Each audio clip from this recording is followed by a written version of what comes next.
మిమ్మల్ని చూస్తుంటే కమల్ హాసన్ చూసినట్టు అనిపిస్తుంది. మరే చాలా మంది ఇదే మాట అంటుంటారు.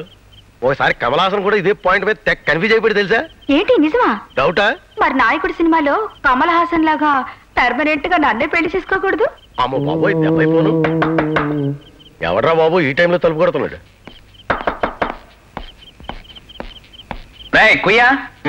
వీరి సీసాలో బ్లేడ్ ముక్కలకి బయ్యగాడు ఇప్పుడు తగలడ్డాడేంటి? పాడెవడు? ఏమంటే ఏమని చెప్తాం, వానరు కదా ఆడు. మా డ్రైవర్ గాళ్లే. మరి అదేమిటి మర్యాద లేకుండా తలుపు దెబ్బదబా బాధేస్తున్నాడు? నెలాఖరు రోజులు కదా, జేబులో డబ్బులు లేక. అది నువ్వు అందాక బాత్రూమ్ లో ఉండు, ఆడి జీతం డబ్బులు మొహమ్మే కూడా వచ్చా. అలాగే.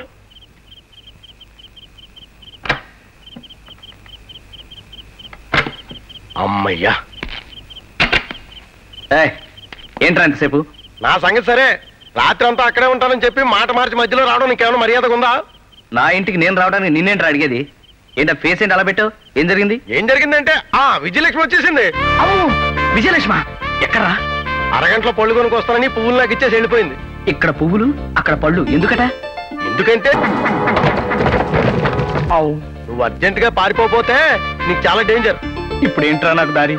ఒక్కటే దారి, నువ్వు మేడ మీద ఉండు, మీదకి రాకుండా నేను మేనేజ్ చేస్తాను. అసలే నాకు అలవాట్లేదు.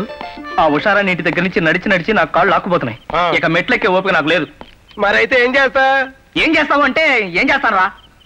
పోనీ బాత్రూమ్ బాత్రూమ్ లో చాలా ప్రమాదం అయ్యా, తలుచుకుంటే చాలా బ్యాడ్ గా ఉంటది. అయ్యి బాబు ఏం దొరుకుతుందో ఏంటో. ఈ టైంలో కరెంట్ పోయిందండి. సీన్ చూస్తుంటే వైఫ్ ఒకరిది వర్క్ ఒకరిదిగా ఉంది. ఎవరు? నేను డార్లింగ్. నువ్వు ఇలా వచ్చావా?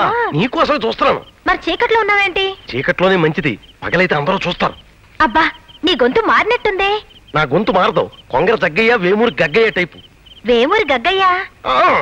ఇప్పుడు అన్ని చెప్పుకుంటూ కూర్చుంటే బయటకు వచ్చేస్తాడు. డార్లింగ్ డార్లింగ్, ఒక్కసారి నా పెదాల మీద ముద్దు పెట్టుకో డార్లింగ్. దాంతే ఉంది డార్లింగ్, కాసుకో. ఒరే సుబ్బరాజుగా, నా బాలనుకొని దగ్గరకు వస్తే నన్ను గట్టిగా కౌగులించుకొని హెవీగా ముద్దెట్టేసుకుంటావా? నువ్వు అనుకోలేదమ్మా. ఆ బాత్రూమ్ లో